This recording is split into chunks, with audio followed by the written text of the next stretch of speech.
Bonsoir Karine Berger, merci de nous avoir rejoints. Vous êtes députée des Hautes-Alpes, secrétaire nationale du Parti Socialiste à l'économie. Christian Saint-Etienne, économiste. Bonsoir. Bonsoir. Vous avez publié chez Odile Jacob, France état d'urgence, une stratégie pour demain. Vous êtes aussi professeur, vous avez été proche du MoDem, vous êtes plutôt proche du centre, hein, pour être très clair.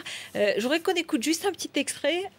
Pardon, de la phrase de Nicolas Sarkozy aujourd'hui. Il était en Belgique et on a l'impression qu'il a envoyé un petit message sur la situation économique française et précisément sur les impôts. Un jour où on apprend que le pouvoir d'achat a fléchi de 0,4% en 2012, soit le plus fort recul depuis 1984. Écoutons-le. Il va conduire une politique de réforme profonde qui a permis aux citoyens belges d'être moins fiscalisés, de consommer, d'investir et d'avoir une économie belge qui, malgré toutes les difficultés, a amélioré sa compétitivité. Tu as allégé la taxation des heures supplémentaires. Tu as supprimé des taux d'imposition jugés comme confiscatoires à 52 ou 55%.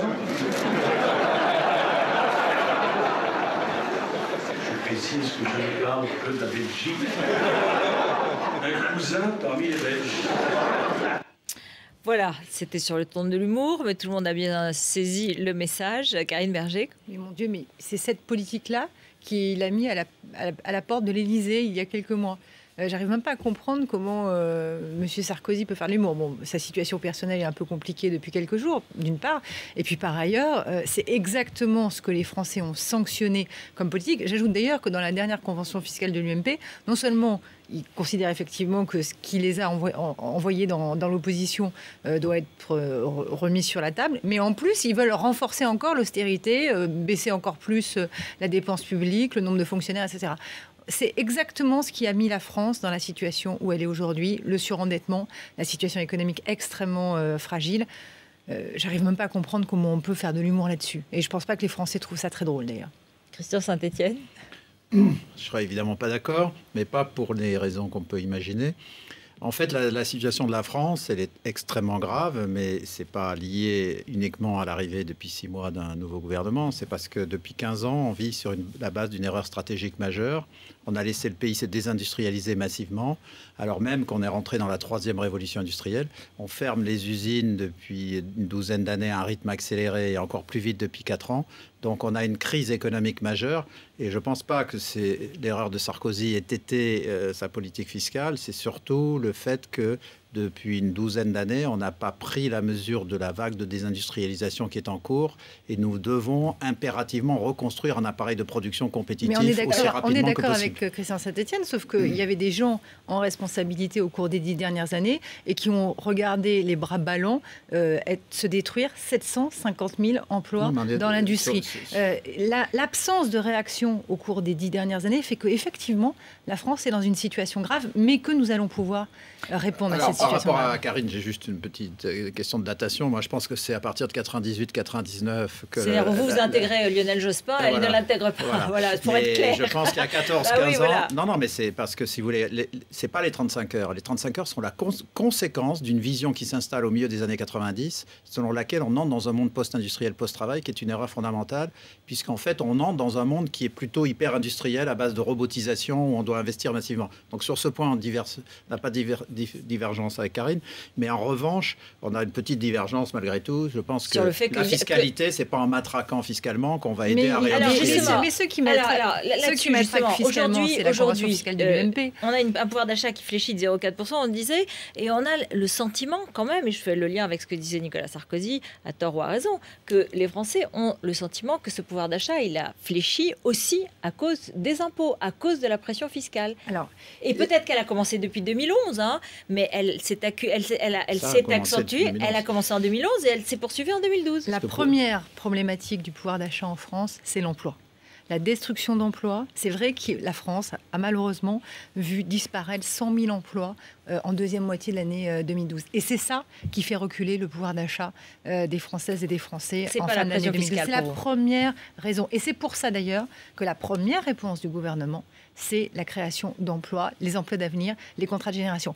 Tant que nous n'avons pas réussi à inverser la courbe du chômage, nous ne pourrons la problématique principale du pouvoir d'achat ne sera pas réglée. Mais bien évidemment que le pouvoir d'achat est une priorité parce que la France a besoin de tous les Français et de la volonté des Français de participer au retour de la croissance. Et ça passe par le pouvoir d'achat des gens, évidemment. Bon, à nouveau, puisqu'on n'est pas en opposition frontale mais subtile, je suis d'accord sur le fait que... C'est bien d'être subtil, ça me dérange pas. Donc, je suis complètement d'accord sur le fait que la priorité absolue, d'ailleurs, la seule protection sociale réelle, c'est d'avoir un boulot.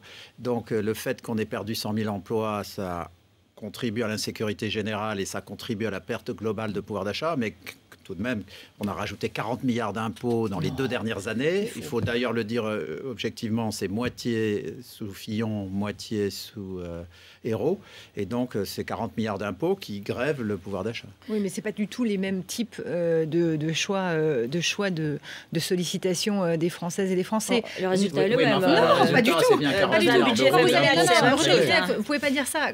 Quand on demande à des personnes à des ménages, des Français qui ont, on va dire, des moyens supérieurs aux autres, on sait aussi qu'on leur demande en fait de faire moins d'épargne.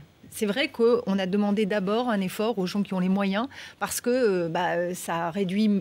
On ne va pas demander aux gens dont tout le salaire passe en consommation. C'est le même sentiment aujourd'hui, vous le voyez dans les sondages. Je ne conteste pas le sentiment. Je ne conteste pas le sentiment, mais j'insiste. La bataille du pouvoir d'achat, c'est la bataille de l'emploi. Et gagner la bataille de l'emploi permettra de gagner la bataille du pouvoir d'achat. Alors, je vais encore être en divergence subtile. Ce que dit Karine Berger est exact en théorie économique, sous réserve que les détenteurs de patrimoine aient confiance. Parce que, effectivement, si on augmente les impôts, ils doivent baisser leur taux d'épargne. Mais s'ils n'ont pas confiance, en dépit du fait qu'on a augmenté leurs impôts, ils peuvent faire un sureffort d'épargne et donc on n'a pas l'effet bénéfique sur la relance. Et de fait, on a mené depuis 6 ou 8 mois une politique qui a été assez violemment anti-entrepreneuriale dans le discours, non, même si dans la... Il y a Christian Saint-Étienne, je vous mets au défi. Vous savez qui a dit les patrons voyous, moi je les traite comme des voyous?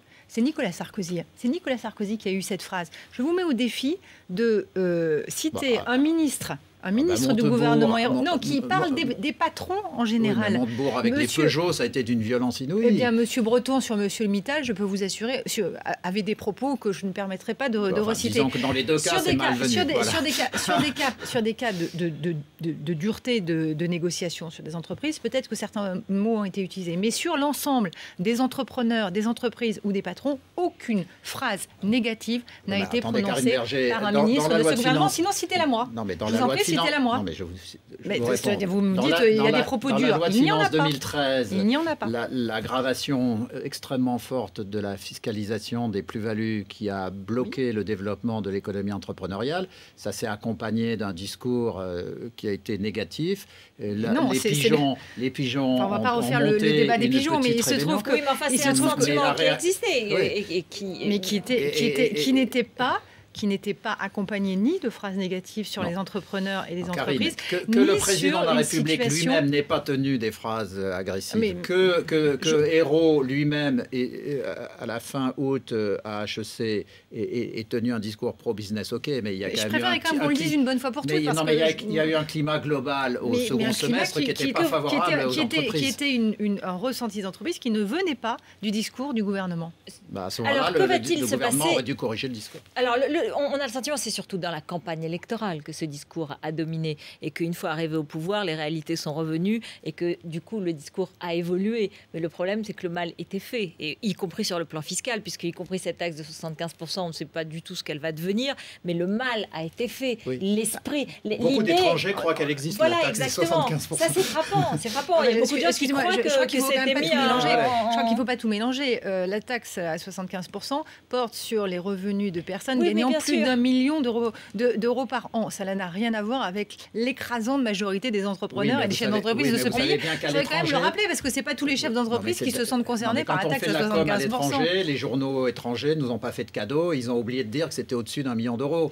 Et surtout que c'était toujours pas passé parce que le Conseil constitutionnel... Et que le Conseil constitutionnel a dit que ça ne passerait pas. Mon rôle, c'est quand même aussi de le rappeler en France parce que parfois certains raccourcis Est-ce que demain François Hollande va nous dire, enfin, d'une certaine façon, l'âge d'or, c'est fini, on va passer à une autre époque et il faut qu'on accepte. Et ce qu'on va chercher, ça n'est pas de revenir à l'ancien temps avec un moment difficile qu'on va traverser, où on va un petit peu faire le gros dos, mais ça va aller mieux après.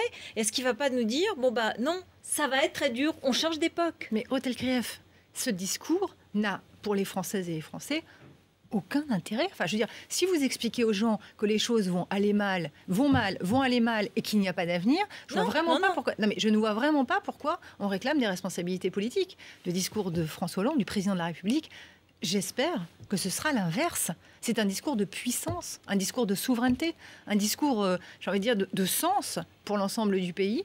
Ça va mal, c'est dur, tout le monde fait des efforts. Certaines personnes sont vraiment dans une situation critique, mais nous allons nous remonter les manches et nous allons sortir du tunnel.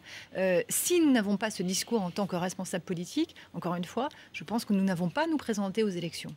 Je ne pensais pas qu'il fallait dire que le politique était impuissant, mais que c'était un autre modèle qui devait se construire. Ça, c'est un autre... C'est autre chose. Mais c'est un autre modèle, c'est-à-dire que ce n'est pas un retour au passé. On change de modèle. Alors, dans ce changement de modèle, on y va. Le Premier ministre a été très clair depuis des mois. Il parle du nouveau... C'est pas bien passé. Il parle du nouveau modèle social français. Je pense quand même que le Premier ministre et le Président de la République sont d'accord sur ces éléments-là. Le Président de la République n'a jamais repris cette expression. Mais ce qui est certain, c'est que les Français attendent du président qu'il ressoude le pays sur cet objectif-là. On ne peut pas... Enfin, moi, je suis effarée d'entendre des personnes de l'UMP ou du Centre expliquer qu'il faut de la souffrance, du masochisme, des pleurs, etc. Mais enfin, dans ce cas-là, mais messieurs, parce que c'est souvent des messieurs, mesdames, surtout ne prenez pas de responsabilité. Moi, j'ai pas du tout envie de voter pour quelqu'un qui m'explique que de toute façon, la seule solution, c'est d'aller plus mal demain. Donc, je suis d'accord que c'est pas un discours de souffrance qu'il faut, mais en revanche, c'est un discours de vérité. Quand même, on a eu un président qui a fait largement une campagne qui a réussi sur le thème la crise française, c'est la présidence Sarkozy. Il suffit de virer Sarkozy pour qu'il n'y ait plus de crise. Avant le discours de Châlons-en-Champagne à fin août, où il a reconnu l'existence d'une crise, je pense que demain, il faut un discours de vérité. Si demain, le président venait en disant, voilà, on a objectivement 5 millions de chômeurs avec les catégories ABC de Pôle emploi, on est dans une situation extrêmement dramatique. On a un déficit extérieur qu'on n'arrive pas à réduire. On a un déficit public qui est grave. Qu'est-ce qui est à l'origine de cela ? Eh bien, c'est ce qu'on évoquait en introduction tout à l'heure. C'est une mauvaise stratégie du pays depuis 15 ans. Donc, on change de stratégie et on va vers un nouveau modèle. Non, mais alors, le nouveau modèle, c'est quoi ? Et il faut le dire très, très simplement. Contrairement à ce que on va pas être d'accord sur le nouveau modèle. Non, mais c'est pas forcément non plus en totale divergence.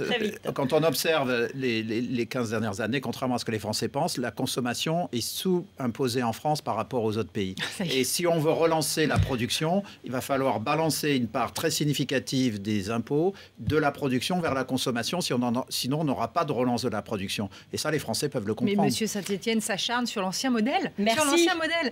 C'est un nouveau modèle qu'il faut, c'est une nouvelle France. Mais c'est un nouveau modèle de production et de stratégie elle ne doit offensive. Pas s'habituer à des schémas faciles où il suffit de faire payer les gens qui ont peu les moyens pour laisser les personnes avec les bons moyens exister. On continuera. Merci beaucoup. Merci. On le reprendra et notamment demain, évidemment, en commentant l'interview du président de la République. C'est Alain Marchal tout de suite.